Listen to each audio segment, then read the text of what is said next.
BRICS के अंदर बाकी देशों के अलावा भारत ही एक ऐसा देश है जो अमेरिका के साथ रिश्ते नॉर्मल रखता है। नॉर्मल होगा जब होगा नो डाउट, और अमेरिका और भारत के अच्छे रिश्ते रहेंगे, बनेंगे और डीपर होंगे। देखिए, सबसे पहली बात तो है कि वो कह रहे हैं कि क्रिस्टल क्लियर कर दिया है, पानी की तरह साफ कर दिया इंडिया होगी, आपको रशिया का तेल खरीदना बंद करना पड़ेगा। मेरे विचार से भारत ने भी उसी तरह से क्रिस्टल क्लियर पानी की तरह साफ कह दिया है अमेरिका को कि हम रशिया का तेल खरीदना बंद नहीं करेंगे। हम जो भी बदलेंगे वो हम अपने नेशनल इंटरेस्ट के हिसाब से देखेंगे।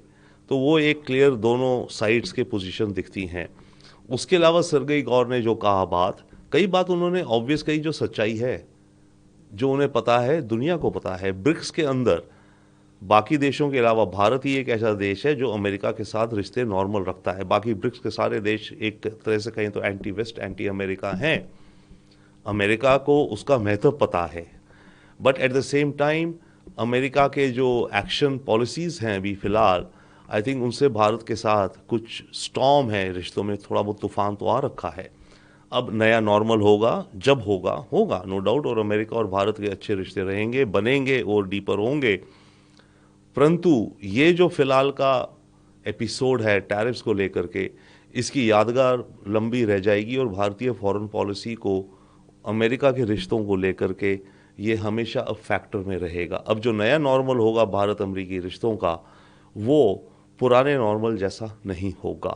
शशि थरूर जो कह रहे हैं और जो दिख भी रहा है कि ढाका यूनिवर्सिटी में जो जमात की स्टूडेंट विंग इलेक्शंस जीती है, तो वो तो ये दिखाता है, सिग्नल है, क्लियर है कि जमात को पॉपुलर सपोर्ट है यूथ में, जो उनका यूथ विंग है उसको यूथ में सपोर्ट है।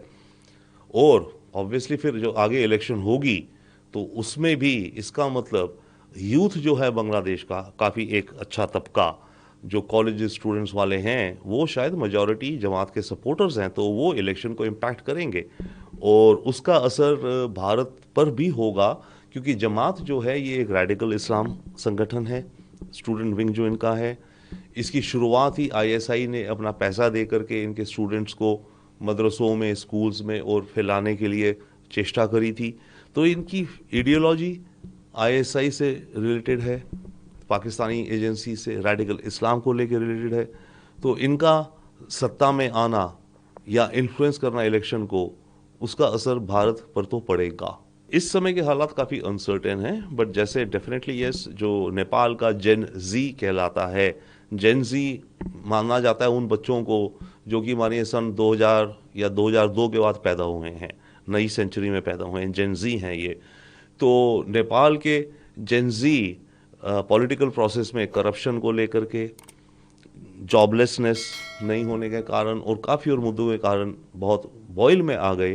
तो अब इस समय जो लीडर बनेगा इनका, एक तरह से डेमोक्रेसी है, ठीक है, कार्की को या गिस्लिंग जो भी बने या कोई और हो जिसके नाम पे सहमति बने, वो इंटरिम लीडर बनेगा। क्वेश्चन है कि वो एक नई पार्टी बनाएंगे क्या, आर्मी कब तक लॉ एंड ऑर्डर संभालेगी, क्या इलेक्शंस होंगी, तो ये सारे प्रश्न अभी आगे हैं।